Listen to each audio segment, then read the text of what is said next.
আসসালামু আলাইকুম, স্বাগত জানাচ্ছি আরটিভি রাতের সংবাদে। আপনাদের সঙ্গে আছি আমি নবিলা হাসান। 3 দিনের আলটিমেটাম এবং ক্লাস পরীক্ষা বর্জন ও ধর্মঘট অব্যাহত রেখে কোটা বাতিলের আন্দোলন চলবে বলে জানিয়েছে বৈষম্য বিরোধী ছাত্র আন্দোলনকারীরা। অনলাইন ও অফলাইনে গণসংযোগ অব্যাহত রাখবে কোটা বিরোধীরা। এদিকে ছাত্র আন্দোলনের বাংলা ব্লকের কর্মসূচিতে যান চলাচল বন্ধ হয়ে স্থবির হয়ে পড়ে রাজধানীর সব সড়ক। এতে দুর্ভোগে পড়ে সাধারণ মানুষ। আশিকুল আলম জানাচ্ছেন বিস্তারিত। কোটা বাতিলের দাবিতে পূর্ব ঘোষিত বাংলা ব্লকেট কর্মসূচির দ্বিতীয় দিনে সারা দেশে বিভিন্ন সড়ক অবরোধ করে আন্দোলনকারীরা। সোমবার বিকেল থেকে মিছিল নিয়ে শাহবাগ মোড়ে আসতে থাকেন শিক্ষার্থীরা, অবস্থান করেন রাত পর্যন্ত। রাজধানীর গুলিস্তান, চানখারপোল, পল্টন, ফার্মগেট, মিরপুর, সায়েন্স ল্যাব, নিউ মার্কেট সহ গুরুত্বপূর্ণ সড়কগুলো অবরোধ করে শিক্ষার্থীরা। এ সময় কোটা বিরোধী নানা স্লোগান দিয়ে তাদের দাবি তুলে ধরেন। বৈষম্যমূলক কোটা দিয়ে অযোগ্যরা উপরে বসে আছে, সেখানে মেধাবীরা বারবার বৈষম্যের শিকার হচ্ছে। আমাদের দাবি অত্যন্ত স্পষ্ট, আমরা ন্যায্যতার ভিত্তিতে চাই, আমরা আমাদের রুটি রুজির ব্যবস্থা চাই। শিক্ষার্থীরা আন্দোলন করে পূর্ব আইন পরিবর্তন করেছে, সংবিধান পরিবর্তন করেছে।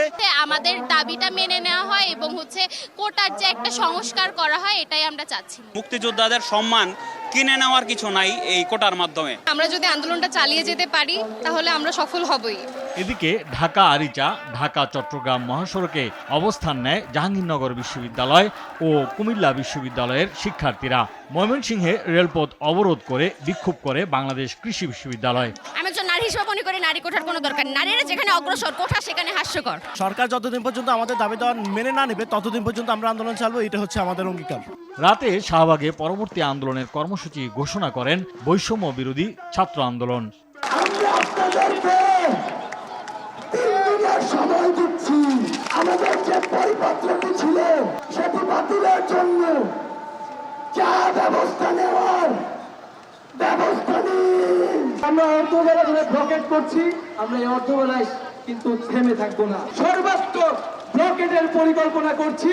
আমরা আগামীকাল সারা দেশে, সারা ঢাকা শহরে আমাদের যত শিক্ষার্থী প্রতিনিধি রয়েছে তাদের সাথে সমন্বয় করব, গণসংযোগ করব, করে আমরা বুধবার কঠোর কর্মসূচি নিব।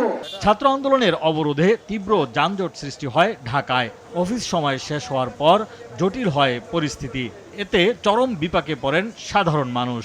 সাফার হইতেছে, মানুষের কষ্ট হইতেছে না, আমরা এই যে বসে আছি। কেউ বাসা যাবে বা কেউ রাস্তায় কাজ করতেছে, ইভেন রিস্কাওয়ালাটাকেও যেতে দিচ্ছে না। আমি গ্যাস লইতে নেই, বেড়া গাড়ি জমা দিতে হইব, আমি প্যাসেঞ্জারও ক্যাবও মারতারিনি, হ্যাঁ বয়ে রয়েছি। ব্লকেট কর্মসূচি সাময়িক প্রত্যাহার করলেও কোটা বাতিলের আন্দোলন চলবে বলে জানান শিক্ষার্থীরা। আশিকুল আলম, আরটিভি, ঢাকা।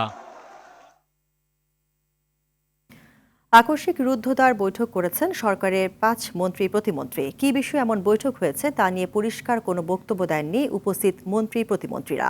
তবে বৈঠকে কোটা আন্দোলন মূল আলোচ্য বিষয় ছিল বলে জানা গেছে। আওয়ামী লীগ সভাপতি ধানমন্ডির রাজনৈতিক কার্যালয়ে এই বৈঠক অনুষ্ঠিত হয়। এর আগে আওয়ামী লীগ সাধারণ সম্পাদক বলেন, শিক্ষার্থীদের কোটা বিরোধী আন্দোলন পর্যবেক্ষণ করছে সরকার। আরও জানাচ্ছেন বিপুল দেবরায়।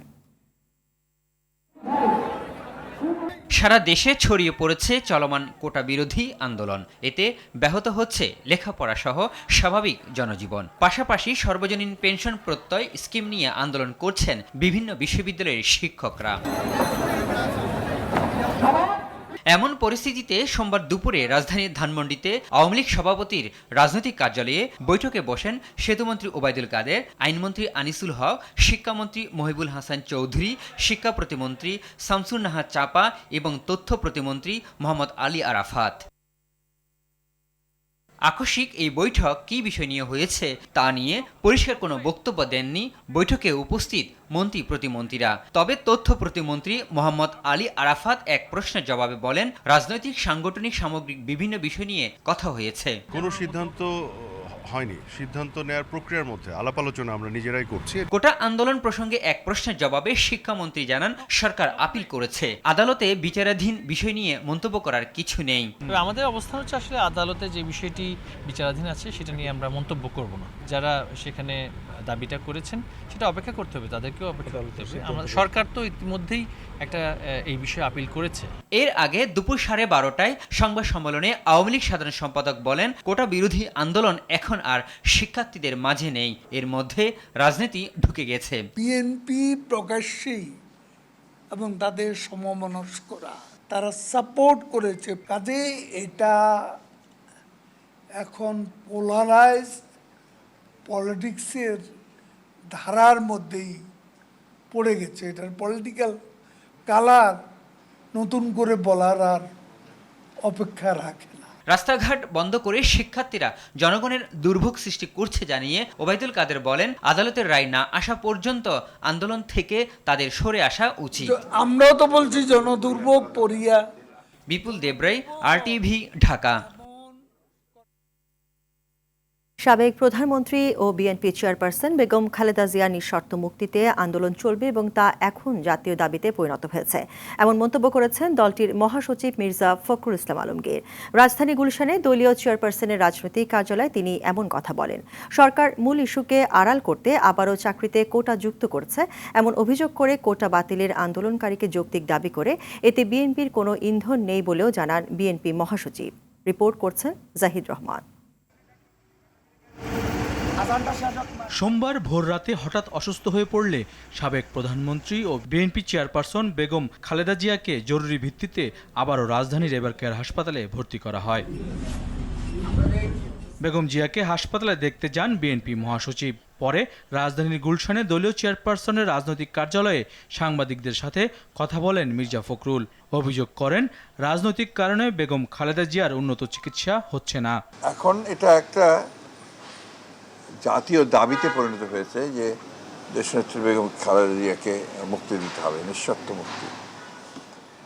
তার প্রতি যে অন্যায় করা হচ্ছে, একটা চরম অন্যায় এবং একটা উদ্দেশ্য প্রণোদিতভাবে রাজনৈতিক প্রতিহিংসার কারণে তাকে এইভাবে আটকে রেখে তাকে মৃত্যুর দিকে ঠেলে দেওয়া হচ্ছে।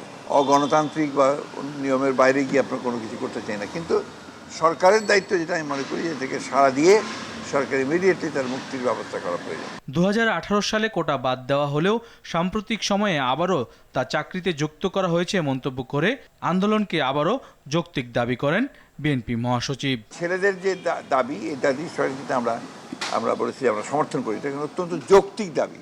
এটাকে আমরা অযৌক্তিক বলার কোনো কারণ নেই। সব বিশ্ববিদ্যালয়ের শিক্ষকরা করছে, ছাত্ররা করছে, আমরা এখানে ইন্ধন দিতে যাবো কেন? প্রশ্নই উঠতে পারে না। তবে যেটা সত্য সেটা সত্য বলবো, দেশের মানুষ যে এখনও আপনার তাদের দাবিতে অন্তত তাদের স্বার্থে যে তারা এখনো ঐক্যবদ্ধ হয়, সেটা আমাদেরকে বরঞ্চ অনুপ্রাণিত করছে। সব ক্ষেত্রে দুর্নীতিকে প্রাধান্য দিয়ে সরকার দেশকে ঋণের ফাঁদে ফেলেছে বলেও মন্তব্য করেন মির্জা ফখরুল। আরেকটা ঋণ নিয়ে একটা ঋণ শোধ করা, একটা ঋণ নিয়ে আরেকটা ঋণ শোধ করা, এইভাবে চলছে। জাহিদ রহমান, RTV, ঢাকা। সরকারের উপর ছাত্র, শিক্ষক সহ সাধারণ মানুষের আস্থাহীনতার কারণে দেশে কোটা ও পেনশন নিয়ে আন্দোলন হচ্ছে বলে মন্তব্য করেছেন বিরোধী দলীয় নেতা GM কাদের। বিকেলে রংপুর সার্কিট হাউস প্রাঙ্গণে সাংবাদিকদের সঙ্গে আলাপকালে এসব কথা বলেন জাতীয় পার্টির চেয়ারম্যান। এ সময় কোটা আন্দোলনকে যৌক্তিক ও সমর্থনযোগ্য আখ্যা দিয়ে GM কাদের বলেন, মুক্তিযোদ্ধা কোটা ব্যবহার করে সরকার তাদের অনুগতদের চাকরিতে নিয়ে আসছে।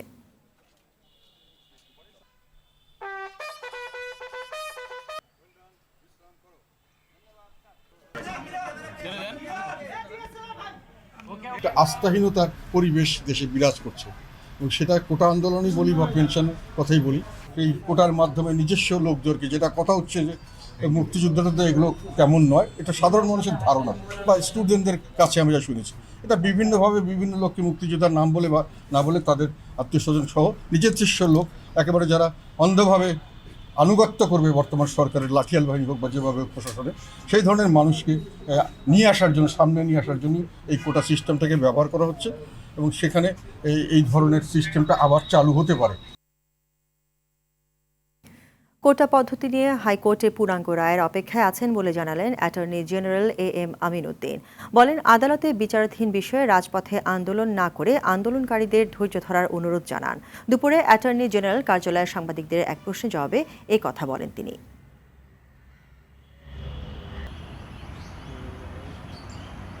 আমি কি বলছি, আমি এটা বিশ্বাস করি, পাওয়া যায়নি এখনো। না, মৌখিক রায় আদালত আদেশ দিয়েছেন, সেই আদেশের বিরুদ্ধে সরকারও তো আপিল বিভাগে গিয়েছে, কিন্তু এই মুহূর্তে এই ধরনের যে আদালতের প্রতি যে ওনাদের আন্দোলনটা, আমি মনে করি যে এটা ওনাদের না করাই উচিত হবে। ওনাদেরকে আমি বলবো, কারণ আদালতে যেটা বিচারাধীন বিষয়, সেই বিষয়টা রাজপথে না করে আদালতে তো আসে, এটা তো বিচার হবে। সেই ক্ষেত্রে ওনারা একটু ধৈর্য ধরার আমি অনুরোধ করব, ওনারা এইগুলো না করে। ঠিক আমি জানি না ওনারা কেন করতেছেন, কিন্তু আমার মনে হয় আন্দোলন না করলেই ভালো হতো। এদিকে পেনশন স্কিম প্রত্যয় বাতিল সহ ৩ দফা দাবিতে শিক্ষকদের কর্মবিরতিতে অচল দেশের ৪০ বিশ্ববিদ্যালয়। এতে নিয়মিত ক্লাস পরীক্ষা সহ দাপ্তরিক সব কাজ বন্ধ রয়েছে। প্রত্যয় স্কিমকে বৈষম্যমূলক ও অমর্যাদাকর আখ্যা দিয়ে দ্রুত আলোচনার উদ্যোগ নিতে সরকারের প্রতি আহ্বান জানান শিক্ষক নেতারা। সাদিয়া কানিজের রিপোর্ট।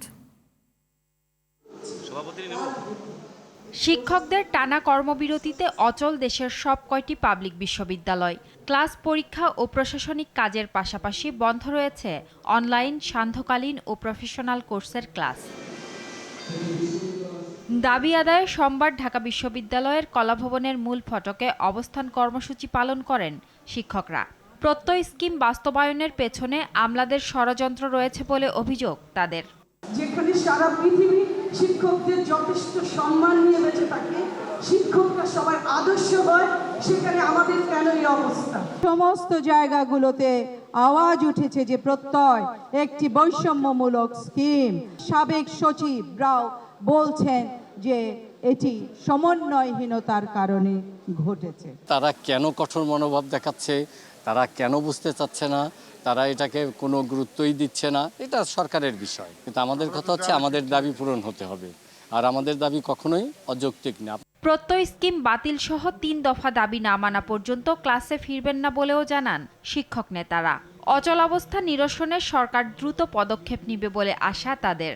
জনাব ওবায়দুল কাদের এমপি সাহেব বলেছেন যে শিক্ষকদের সাথে উনি বসবেন, আলোচনা করবেন। এমনকি শিক্ষামন্ত্রী মহোদয়ও আমাদের সাথে যোগাযোগ রক্ষা করছেন। আমরা আশাবাদী যে আমাদের ন্যায়সঙ্গত যে দাবিটি, সেটা সরকার মেনে নেবেন। একই দাবিতে আন্দোলন করছে বিশ্ববিদ্যালয়ের কর্মকর্তা কর্মচারীরাও। সকালে ঢাকা বিশ্ববিদ্যালয়ের বিভিন্ন সড়কে মিছিল করেন তারা। প্রত্যয় স্কিমটাতে একটা ব্যাপক বৈষম্য আমরা পরিলক্ষিত হচ্ছে, যার কারণে আমরা এই যৌক্তিক কারণেই আমরা আজকে মাঠে নামছি। আশা করব যে প্রধানমন্ত্রী তার রাষ্ট্রীয় সফর শেষে এসেই আমাদের এই বিষয়টা উনি সমাধান করবে। অষ্টম দিনের মতো খুলনা, বরিশাল, রংপুর, জাহাঙ্গীরনগর, যশোর সহ বিভিন্ন বিশ্ববিদ্যালয়ের শিক্ষকরাও কর্মবিরতি ও অবস্থান কর্মসূচি পালন করেন। সাদিয়া কানিজ, RTV, ঢাকা।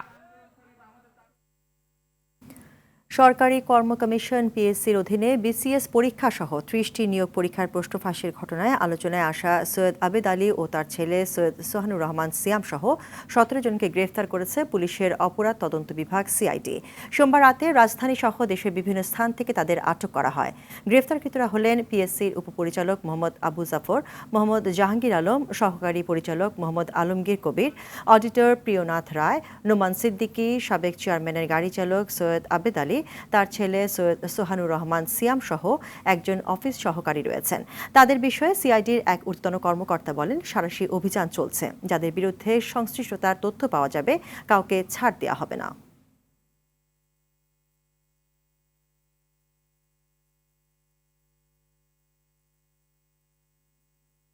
দর্শক, এই বিষয়ে আরও বিস্তারিত জানাতে রাজধানী পল্টন থানা থেকে যুক্ত হচ্ছেন সহকর্মী রফিকুল ইসলাম। রফিক, থানায় কি মামলা হয়েছে এবং আর গ্রেফতারকৃতদের বিষয়ে CID আর কোনো তথ্য দিয়েছে কিনা বিস্তারিত জানাবেন।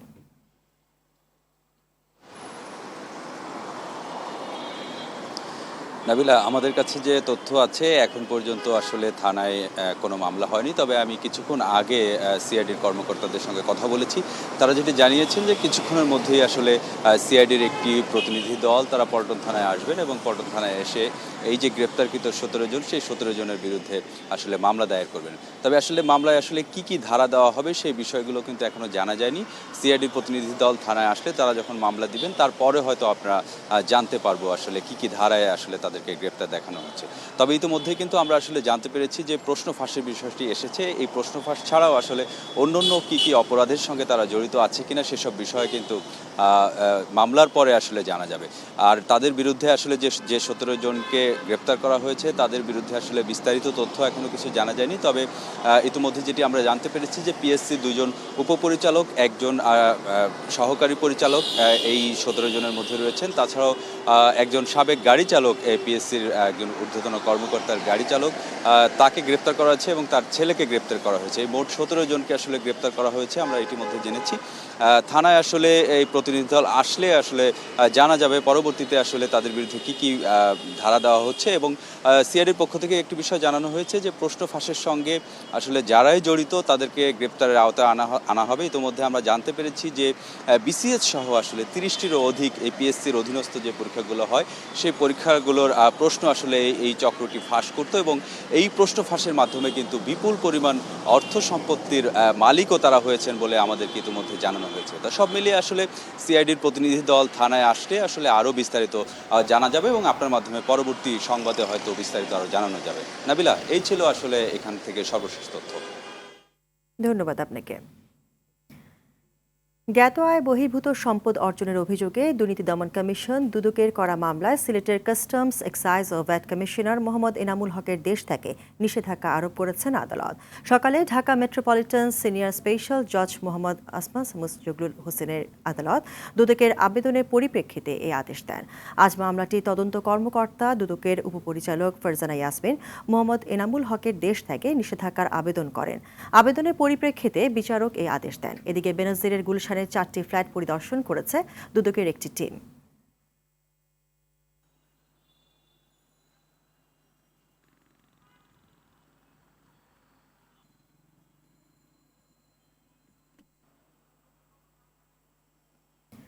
4 দিনের সফরে চীনের রাজধানী বেইজিংয়ে পৌঁছেছেন প্রধানমন্ত্রী শেখ হাসিনা। প্রধানমন্ত্রী উপপ্রেস সচিব এম ইমরুল কায়েস জানান, বিমান বাংলাদেশ এয়ারলাইন্সের একটি বিশেষ ফ্লাইটে সোমবার বাংলাদেশ বেইজিং বিমানবন্দরে পৌঁছলে তাকে লাল গালিচা সংবর্ধনা দেওয়া হয়। এই সফরে ব্যাংকিং খাত, বাণিজ্য ও বিনিয়োগ, ডিজিটাল ইকোনমি, অবকাঠামোগত উন্নয়ন, দুর্যোগ ব্যবস্থাপনা প্রভৃতি খাতে সহায়তা, বৃষ্টির মতো সমঝোতা স্মারক সই হতে পারে এবং কিছু উন্নয়ন প্রকল্পের উদ্বোধন ঘোষণা হবে বলে রোববার এক ব্রিফিংয়ে জানান পররাষ্ট্রমন্ত্রী হাসান মাহমুদ। এছাড়াও 10 জুলাই বিকেলে চীনের গ্রেট হলে চীনা প্রেসিডেন্ট শি জিনপিং এর সঙ্গে দ্বিপক্ষীয় বৈঠকে মিলিত হবেন প্রধানমন্ত্রী শেখ হাসিনা।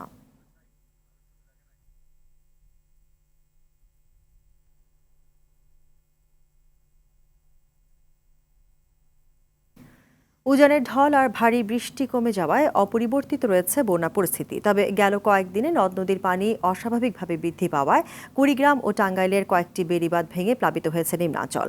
এদিকে গাইবান্ধা, সিরাজগঞ্জ সহ বেশ কিছু এলাকার নদ নদীর পানি কমতে শুরু করেছে। দুর্ভোগে লক্ষাধিক মানুষ। জেলা প্রতিনিধিদের তথ্যছবিতে ইমরুল কায়েসের রিপোর্ট।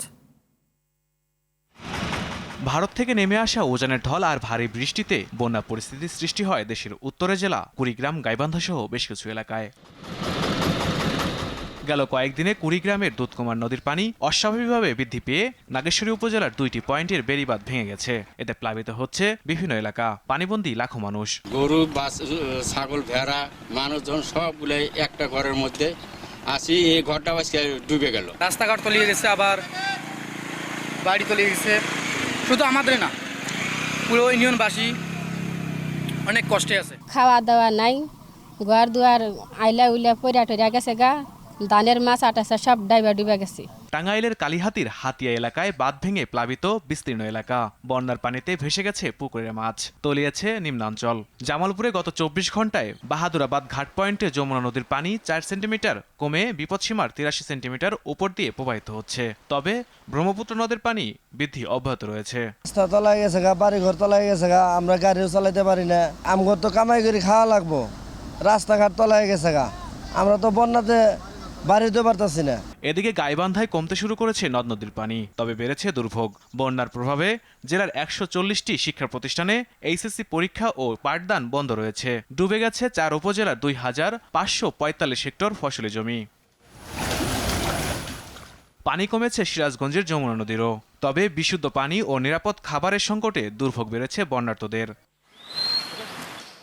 বৃষ্টিপাত কম হওয়ায় মৌলভীবাজারে কমেছে নদীর পানি, তবে অপরিবর্তিত বন্যা পরিস্থিতি। স্যানিটেশন, গোখাদ্য, শিশুখাদ্য ও বিশুদ্ধ পানির তীব্র সংকটে স্থানীয়রা। ইমরুল কায়েস, RTV। শ্রম ও মূলধনকে একত্রিত করে প্লাস্টিক শিল্প বাংলাদেশের অভ্যন্তরীণ ও রপ্তানিমুখী বাজারে গুরুত্বপূর্ণ অবদান রাখবে বলে মনে করেন FBCCI innovation and research centre IRC chairman Jasimuddin. দুপুরে হাটখোলাস্থ এই সেন্টারটির ভবনে এক্সটেন্ডেড প্রডিউসার রেসপন্সিবিলিটি বিষয়ক সেমিনারে তিনি বলেন, ঢাকায় মাথাপিছু বার্ষিক প্লাস্টিকের ব্যবহার গড়ে 24 কেজি। বাংলাদেশের শহরাঞ্চলে বার্ষিক মাথাপিছু প্লাস্টিক ব্যবহার 2005 সালে 3 কেজি থেকে বেড়ে 2020 সালে 9 কেজিতে উন্নীত হয়েছে উল্লেখ করে IRC চেয়ারম্যান বলেন, EPR বাস্তবায়িত হলে আমাদের সার্কুলার ইকোনমিতে যেমন অবদান রাখবে, তেমনি পরিবেশ দূষণ রোধেও কার্যকর ভূমিকা পালন করবে।